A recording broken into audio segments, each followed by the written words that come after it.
Curtis, I think you spent 8 seasons with the Jets, yes, right? Well, let's talk about this, get some insight on it. And he's speaking on regret. Do you think that the Jets will regret bringing back Rex Ryan? I don't think they'll regret bringing him back. I think you make your choices as an owner and as an executive team to bring in who you bring in, and you live with that decision. I think that Rex Ryan came in, he had some good years. These last few years haven't been good.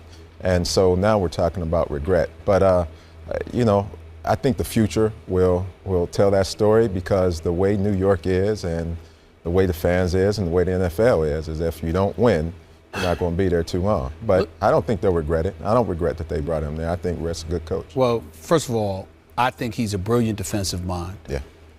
And I think the first 2 years that he's achieved, we took him to the AFC Championship game, cannot be denied. Yes. But I'm talking to a guy that's not only a Hall of Famer, that not only was an elite running back, but has been universally recognized and appreciated for the continued level of professionalism you spent years bringing to the game of football. Right.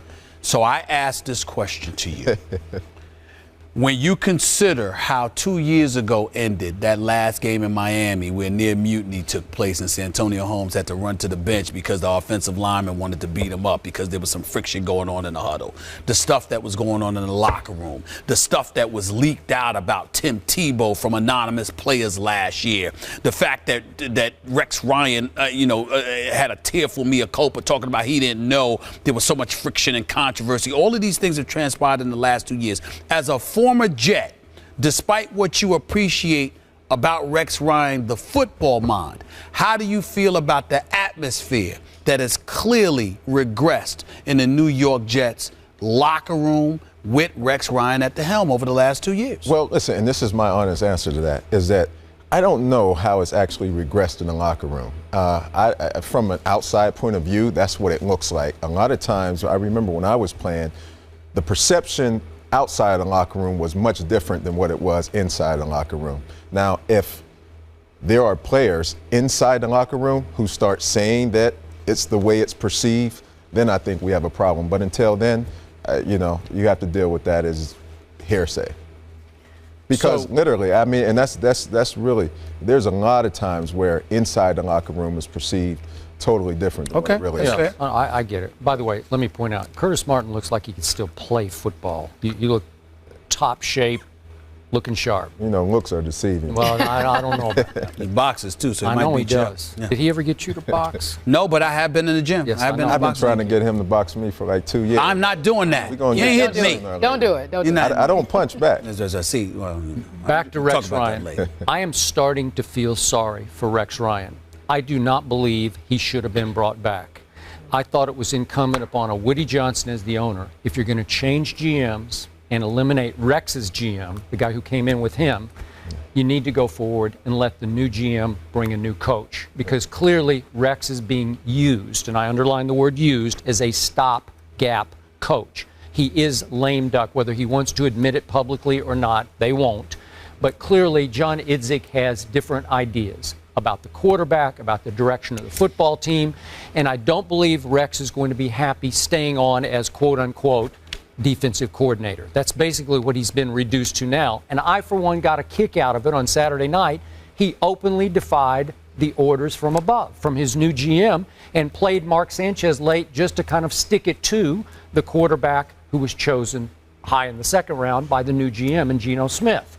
So I'm starting to applaud Rex defying the authority, because he's in a shameful situation to me now. And you've been through some of these similar situations where it's not fair to Rex. His authority has been weakened dramatically, and he's in a tough spot. Yeah, well, I remember Bill used to always say, if you want me to do the cooking, let me buy the groceries, right. And that type of mentality. Well, I think that once you have a new GM, he comes in there, that's his show. If him and Rex are not getting along, then we'll soon find out. Like I said, the perception of things could be different from what it really is. But general managers, they usually run the show and they make the calls. And, I don't necessarily put it on Woody to make that call. It's the GM's job. And we'll see what happens at the end of the season. I get where you're coming from, and to me, it's not a matter of them not getting along. It's that Woody made the decision to get rid of Mike Tannenbaum, but keep Rex Ryan and bring in Idzik.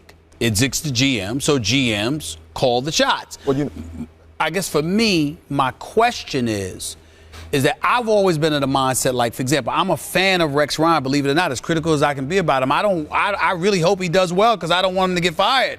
But because I love his personality, but I don't like Saturday night. But overall, by and large, I love his personality. The problem is the production hasn't matched it compared to what it did the first 2 years. And I'm just looking at it from the standpoint that if you let go of Tannenbaum, why keep Rex Ryan?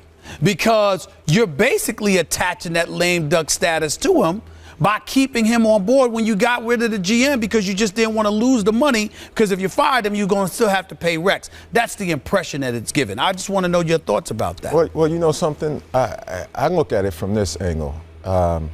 If I'm thinking from an owner's point of view, there were a lot of changes that went on within the Jets organization last year. And they got rid of Mike Tannenbaum, who has been there, and he has built that team into what it is, or helped build that team into what it is. Now, you get rid of some people in management and in the front office who are very key, and then you get rid of Mike Tannenbaum. It's almost as though, do you keep Rex, you know, just to keep some type of structure to the team? And that would probably be my thinking on that, you know, because that's a total overhaul if you get rid of Rex. Okay. I guess I can live with that.